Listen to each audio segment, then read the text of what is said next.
സൂര്യൻ ഒന്ന് തുമ്മിയാൽ, അതായത് അതിശക്തമായ ഒരു സോളാർ ഫ്ലെയർ ഉണ്ടായാൽ, നമ്മുടെ ആധുനിക ലോകത്തെ കോടിക്കണക്കിന് രൂപയുടെ സാങ്കേതിക വിദ്യകൾ നിമിഷ നേരം കൊണ്ട് വെറും പാഴ് വസ്തുക്കളായി മാറും. അങ്ങ് ദൂരെ ബഹിരാകാശത്ത് ഭ്രമണം ചെയ്യുന്ന ഉപഗ്രഹങ്ങളും ബഹിരാകാശ നിലയങ്ങളും അപ്രതീക്ഷിതമായി ഭൂമിയിലേക്ക് പതിക്കുന്നതിന് പിന്നിലെ ആ രഹസ്യം എന്താണ്? ഈ ചോദ്യത്തിനുള്ള ഉത്തരം തേടി നമ്മൾ പോകുന്നത് 45 വർഷം മുൻപത്തെ ഒരു ചരിത്രത്തിലേക്കാണ്. അമേരിക്കയുടെ അഭിമാനമായിരുന്ന സ്കൈലാബ് എന്ന ബഹിരാകാശ നിലയം ലോകത്തെ മുഴുവൻ മുൾമുനയിൽ നിർത്തിക്കൊണ്ട് ഭൂമിയിലേക്ക് പതിച്ച ആ സംഭവം എന്തുകൊണ്ടാണ് ലോകത്തിലെ ഏറ്റവും മികച്ച ശാസ്ത്രജ്ഞർക്ക് പോലും അതിന്റെ പതനം കൃത്യമായി പ്രവചിക്കാൻ കഴിയാഞ്ഞത്? ചന്ദ്രയാത്ര വെറും കള്ളമാണോ എന്ന വീഡിയോയിൽ കമന്റായി ഒരു സുഹൃത്ത് സജസ്റ്റ് ചെയ്തതാണ് സ്കൈലാബിനെ കുറിച്ച് ഒരു വീഡിയോ ചെയ്യുമോ എന്ന്. നിങ്ങളുടെ ആ താല്പര്യമാണ് ഇന്ന് നമ്മളെ ഈ ചരിത്രത്തിലേക്ക് എത്തിച്ചിരിക്കുന്നത്. Welcome to learn and live it. അത് കേവലം ഒരു തകർച്ചയുടെ കഥ മാത്രമായിരുന്നു, അതോ മനുഷ്യനെ മറ്റൊരു ഗ്രഹത്തിൽ എത്തിക്കാനുള്ള വലിയൊരു സ്വപ്നത്തിന്റെ തുടക്കമായിരുന്നു? സ്കൈലാബ് വീണുപോയില്ലായിരുന്നെങ്കിൽ ഇന്ന് നമ്മൾ ചൊവ്വയിൽ കോളനികൾ സ്ഥാപിക്കുമായിരുന്നു. ഈ ചോദ്യത്തിനുള്ള ഉത്തരം തേടുന്നതിന് മുൻപ് ആ ഭീമൻ നിലയത്തിനുള്ളിൽ മനുഷ്യർ എങ്ങനെയാണ് കഴിഞ്ഞിരുന്നത് എന്ന് നമ്മൾ അറിയണം. സ്കൈലാബ് വെറും ഒരു യന്ത്രമായിരുന്നില്ല, അതൊരു വീടായിരുന്നു. 1973 മെയ് മുതൽ 1974 ഫെബ്രുവരി വരെയുള്ള കാലയളവിൽ 3 വ്യത്യസ്ത സംഘങ്ങളിലായി 9 യാത്രികർ ഈ നിലയത്തിൽ കഴിഞ്ഞിട്ടുണ്ട്. ഈ യാത്രയുടെ തുടക്കം തന്നെ വലിയൊരു നാടകീയതയോടെയായിരുന്നു. 1973 മെയ് 14 സ്കൈലാബ് 1 എന്ന പേരിൽ ഈ ബഹിരാകാശ നിലയം വിക്ഷേപിക്കുമ്പോൾ തന്നെ ഒരു വലിയ അപകടം സംഭവിച്ചു. വിക്ഷേപണത്തിന്റെ 63-ാം സെക്കൻഡിൽ നിലയത്തിന്റെ സോളാർ പാനലുകളിൽ ഒന്ന് തകരുകയും താപകവചത്തിന് കേടുപാടുകൾ സംഭവിക്കുകയും ചെയ്തു. അമേരിക്കയുടെ കോടിക്കണക്കിന് ഡോളറിന്റെ സ്വപ്നം ബഹിരാകാശത്ത് വെറും പാഴ്വസ്തുവായി മാറുമോ എന്ന് ലോകം ഭയന്നു. ഇവിടെയാണ് സ്കൈലാബ് 2 ദൗത്യത്തിന്റെ പ്രസക്തി. Charles Conrad, Joseph Kerwin, Paul Weitz എന്നിവരടങ്ങുന്ന ആദ്യത്തെ യാത്രിക സംഘം അവിടെ എത്തുമ്പോൾ നിലയത്തിനുള്ളിലെ താപനില 52 ഡിഗ്രി സെൽഷ്യസ് ആയിരുന്നു. വിയർപ്പൊഴുക്കിക്കൊണ്ട് അവർ അവിടെ ഒരു താപകവചം സ്ഥാപിക്കുകയും തകരാറിലായ സോളാർ പാനൽ ശരിയാക്കുകയും ചെയ്തു. അവർ അവിടെ ചെലവഴിച്ചത് 28 ദിവസങ്ങളാണ്. ബഹിരാകാശത്തെ അറ്റകുറ്റപ്പണികളിൽ മനുഷ്യന്റെ കഴിവ് ലോകം തിരിച്ചറിഞ്ഞ നിമിഷമായിരുന്നു അത്. സ്കൈലാബ് 2 ദൗത്യത്തിലെ യാത്രികൻ ചാൾസ് കോൺറാഡ് ചാർജ് ആകാത്ത ഒരു ബാറ്ററി ശരിയാക്കാൻ ചെയ്തത് ചരിത്രത്തിൽ ഇന്നും പ്രസിദ്ധമാണ്. പേടകത്തിന് പുറത്തിറങ്ങിയ അദ്ദേഹം ഒരു സാധാരണ ചുറ്റികയെടുത്ത് ആ ബാറ്ററി ഹൗസിംഗിൽ ഒന്ന് ആഞ്ഞടിച്ചു. ആ ബാറ്ററി പ്രവർത്തിക്കാൻ തുടങ്ങി. നമ്മുടെ വീട്ടിലെ TV വർക്കായില്ലെങ്കിൽ സൈഡിൽ ഒരു തട്ട് കൊടുക്കുന്ന അതേ വിദ്യ തന്നെ നാസയുടെ ശാസ്ത്രജ്ഞരും ബഹിരാകാശത്ത് പ്രയോഗിച്ചു എന്നത് രസകരമായ ഒരു വസ്തുതയാണ്. തുടർന്ന് വന്ന സ്കൈലാബ് 3 ദൗത്യത്തിൽ അലൻ ബീൻ, ഓവൻ ഗാരിയോട്ട്, ജാക്ക് ലൂസ്മ എന്നിവർ 59 ദിവസങ്ങൾ നിലയത്തിൽ കഴിഞ്ഞു. ബഹിരാകാശത്ത് ചെടികൾ വളർത്തുന്നതിനെ കുറിച്ചും സൂര്യനെ നിരീക്ഷിക്കുന്നതിനെ കുറിച്ചും നിരവധി പരീക്ഷണങ്ങൾ അവർ അവിടെ നടത്തി. ഓരോ മിനിറ്റും വിലപ്പെട്ടതായിരുന്നു ആ ദൗത്യത്തിൽ. എന്നാൽ ഏറ്റവും അവസാനത്തെ സംഘമായ സ്കൈലാബ് 4 നടത്തിയ ദൗത്യം ചരിത്രത്തിൽ ഇന്നും ചർച്ചാ വിഷയമാണ്.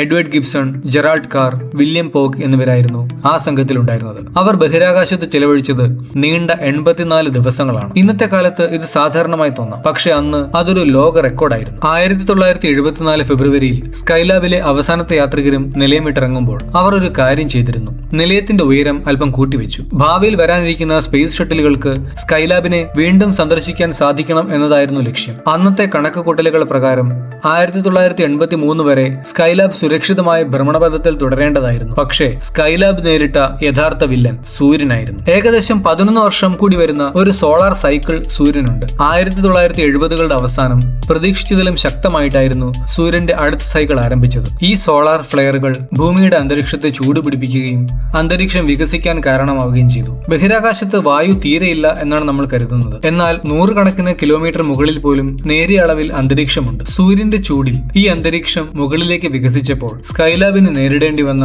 വായുവിന്റെ തടസ്സം അഥവാ അറ്റ്മോസ്ഫിയറിക് ഡ്രാഗ് ശാസ്ത്രജ്ഞർ കരുതിയതിലും എത്രയോ മടങ്ങായി വർദ്ധിച്ചു. ഇതോടെ പേടകത്തിന്റെ വേഗത കുറഞ്ഞു. അത് ഭൂമിയിലേക്ക് താഴ്ന്നു തുടങ്ങി. ഇവിടെ പലർക്കുമുള്ള ഒരു സംശയമാണ്, ബഹിരാകാശത്ത് ഗുരുത്വാകർഷണം ഇല്ലാത്തതുകൊണ്ടാണോ ഉപഗ്രഹങ്ങൾ അവിടെ തങ്ങി നിൽക്കുന്നതെന്ന്. സത്യത്തിൽ അതൊരു തെറ്റിദ്ധാരണയാണ്. ഉദാഹരണത്തിന് ഭൂമിയിൽ നിന്നും 400 കിലോമീറ്റർ ഉയരത്തിലുള്ള അന്താരാഷ്ട്ര ബഹിരാകാശ നിലയത്തിൽ ഭൂമിയുടെ ഗുരുത്വാകർഷണം ഉപരിതലത്തിലുള്ളതിന്റെ 90% തന്നെയുണ്ട്. പിന്നെ എങ്ങനെയാണ് അവർ അവിടെ പറന്നു നടക്കുന്നത്? നിങ്ങളൊരു ലിഫ്റ്റിൽ നിൽക്കുകയാണ്. പെട്ടെന്ന് ലിഫ്റ്റ് പൊട്ടി താഴേക്ക് വീഴാൻ തുടങ്ങുന്നു. ലിഫ്റ്റ് താഴേക്ക് വീഴുമ്പോൾ നിങ്ങളും അതിന്റെ കൂടെ വീഴുകയാണ്. ആ നിമിഷം ലിഫ്റ്റിനുള്ളിൽ ഭാരമില്ലാത്ത അവസ്ഥ അനുഭവപ്പെടും. ബഹിരാകാശ യാത്രികരും ഇത് തന്നെയാണ് അനുഭവിക്കുന്നത്. ISS യഥാർത്ഥത്തിൽ ഭൂമിയിലേക്ക് വീണുകൊണ്ടിരിക്കുകയാണ്. പക്ഷേ നിലയത്തിന് മണിക്കൂറിൽ ഏകദേശം 28,000 കിലോമീറ്റർ വേഗതയുള്ളതുകൊണ്ട് അത് ഭൂമിയിലേക്ക് വീഴാൻ ശ്രമിക്കുമ്പോഴേക്കും ഭൂമിയുടെ വക്രത കാരണം ഭൂമി അവിടെ നിന്ന് തെന്നി മാറുന്നു. ലളിതമായി പറഞ്ഞാൽ അത് ഭൂമിയെ ലക്ഷ്യമാക്കി വീഴുന്നു, പക്ഷെ ഭൂമി ഓരോ തവണയും വഴിമാറി കൊടുക്കുന്നു. ലിവിംഗ് ഇൻസൈഡ് ഗ്രാവിറ്റി, ഫോളിംഗ് വിത്ത് സ്റ്റൈൽ. ഈ അവസ്ഥയാണ് മൈക്രോഗ്രാവിറ്റി എന്ന് വിളിക്കുന്നത്. സ്കൈലാബിന്റെ കാര്യത്തിലേക്ക് തിരിച്ചു വന്നാൽ യന്ത്രങ്ങളുടെ തകരാറുകൾ ഒരു വശത്ത് നടക്കുമ്പോൾ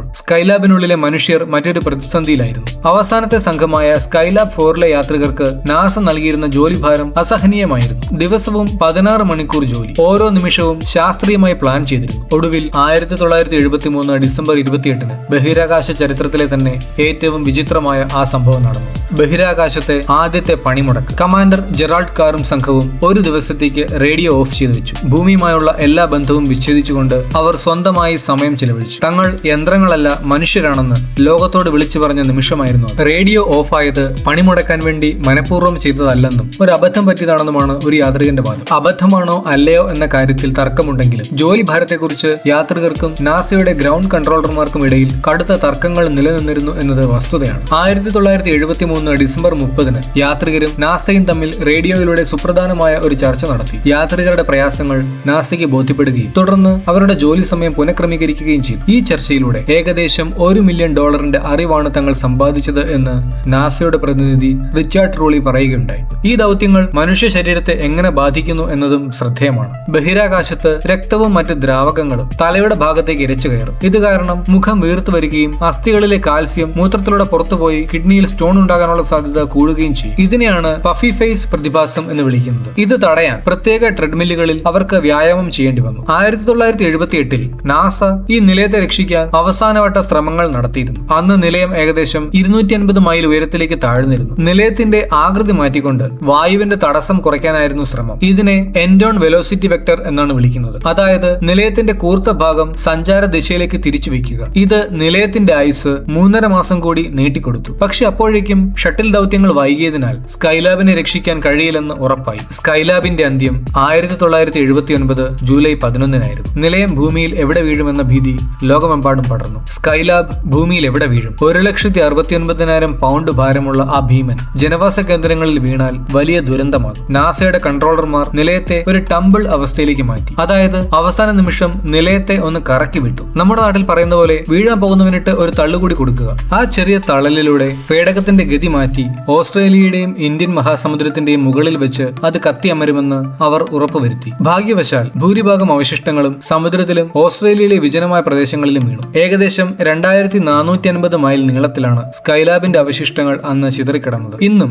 ഓസ്ട്രേലിയയിലെ എസ്പെറൻസ് മ്യൂസിയത്തിൽ സ്കൈലാബിന്റെ ഭാഗങ്ങൾ സൂക്ഷിച്ചു വെച്ചിട്ടുണ്ട്. സ്കൈലാബിന്റെ ഈ പതനം ശാസ്ത്ര ലോകത്തിന് വലിയൊരു പാഠമായിരുന്നു. ഉപഗ്രഹങ്ങളുടെ ആയുസ് പ്രവചിക്കാൻ ഉപയോഗിക്കുന്ന ബാലിസ്റ്റിക് കോഎഫിഷ്യന്റ് പോലുള്ള സങ്കീർണമായ കണക്കുകൂട്ടലുകൾ മെച്ചപ്പെടുത്താൻ ഇത് സഹായിച്ചു. ഒരു വസ്തുവിന്റെ ഭാരവും അത് അന്തരീക്ഷവുമായി എത്രത്തോളം ഉരസുന്നു എന്നതും തമ്മിലുള്ള ബന്ധമാണിത്. സ്കൈലാബ് തകർന്നതോടെ ശാസ്ത്ര ലോകത്തിന് ഏകദേശം 20 വർഷത്തെ പുരോഗതിയാണ് നഷ്ടപ്പെട്ടത്. അതിനെ ഒരു താവളമാക്കി മാറ്റിയിരുന്നെങ്കിൽ മനുഷ്യൻ ഇന്ന് ചൊവ്വയിൽ കോളനികൾ സ്ഥാപിക്കുമായിരുന്നു എന്ന് വിശ്വസിക്കുന്നവരുണ്ട്. എങ്കിലും ആ പതനത്തിൽ നിന്ന് പഠിച്ച പാഠങ്ങളാണ് പിൽക്കാലത്ത് ISS നിർമ്മിക്കാൻ സഹായിച്ചത്. ഇന്ന് നമ്മൾ അഭിമാനത്തോടെ നോക്കുന്നത് ഇന്ത്യയുടെ ഗഗൻയാൻ ദൗത്യത്തിലേക്കാണ്. യാത്രികരെ സുരക്ഷിതമായി തിരികെ ഭൂമിയിലെത്തിക്കുക എന്നതാണ് ഇതിലെ വലിയ വെല്ലുവിളി. ഇതിനായി 2026 ഏപ്രിൽ 11-ന് ISRO വിജയകരമായി ഇന്റഗ്രേറ്റഡ് എയർ ഡ്രോപ്പ് ടെസ്റ്റ് പൂർത്തിയായി. 400 കിലോമീറ്റർ ഉയരത്തിലുള്ള ഭ്രമണപഥത്തിൽ യാത്രികരെ എത്തിച്ച് അവരെ സുരക്ഷിതമായി കടലിൽ ഇറക്കുക എന്നതാണ് ലക്ഷ്യം. സ്കൈലാബ് കാലത്തെ അപേക്ഷിച്ച് ഇന്ന് ബഹിരാകാശം ഒരു വലിയ ബിസിനസ് കേന്ദ്രമായി മാറുകയാണ്. എലോൺ മസ്കിന്റെ സ്പേസ് എക്സും റിച്ചാർഡ് ബ്രാൻസന്റെ വിർജിൻ ഗാലക്റ്റിക്കും ഇതിന് നേതൃത്വം നൽകുമ്പോൾ ഇന്ത്യയിലെ സ്വകാര്യ ബഹിരാകാശ മേഖലയിലെ വിപ്ലവമായ സ്കൈറൂട്ട് എയറോസ്പേസിന്റെ വിക്രം 1 പോലുള്ള ദൗത്യങ്ങളും ഈ രംഗത്ത് വലിയ ചലനങ്ങൾ സൃഷ്ടിച്ചു കഴിഞ്ഞു. ഐക്യരാഷ്ട്രസഭയുടെ ഔട്ടർ സ്പേസ് ട്രീറ്റി പ്രകാരം ബഹിരാകാശം മാനവരാശിയുടെ പൊതുസ്വത്താണ്. സ്കൈലാബിന്റെ ചരിത്രം നമ്മളെ പഠിപ്പിക്കുന്നത് ഒരു കാര്യം മാത്രമാണ്: പ്രപഞ്ചത്തെ കീഴടക്കാൻ വലിയ യന്ത്രങ്ങൾ മാത്രം പോരാ, മനുഷ്യന്റെ ഇച്ഛാശക്തിയും പരസ്പര സഹകരണവും കൂടി വേണം. ബഹിരാകാശ യാത്രികർക്കും തൊഴിലാളി നിയമങ്ങൾ ബാധകമാക്കണോ, അതോ ശാസ്ത്ര പുരോഗതിക്കായി അവർ വിട്ടുവീഴ്ചകൾ ചെയ്യണോ? ഗഗൻയാൻ ദൗത്യത്തിൽ ഇന്ത്യ ലോകത്തിന് മാതൃകയാകുമെന്ന് നിങ്ങൾ കരുതുന്നുണ്ടോ? നിങ്ങളുടെ അഭിപ്രായങ്ങൾ താഴെ കമന്റ് ചെയ്യുക. ഈ വിഷയം സജസ്റ്റ് ചെയ്ത ആ കമന്റിന് ഒരിക്കൽ കൂടി നന്ദി പറയുന്നു. ഇതുപോലെ നിങ്ങൾക്കറിയാൻ ആഗ്രഹമുള്ള കാര്യങ്ങളും സജസ്റ്റ് ചെയ്യുക. നിങ്ങളുടെ ആശയങ്ങളും നമുക്ക് ചർച്ച ചെയ്യാം. ഈ വീഡിയോ നിങ്ങൾക്ക് ഇഷ്ടപ്പെട്ടുവെങ്കിൽ സുഹൃത്തുക്കൾക്കും ഷെയർ ചെയ്യുക. Learn and live channel subscribe ചെയ്യാൻ മറക്കരുത്. മറ്റൊരു ഇൻട്രസ്റ്റിംഗ് വീഡിയോയുമായി വീണ്ടും കാണാം. Thanks for watching.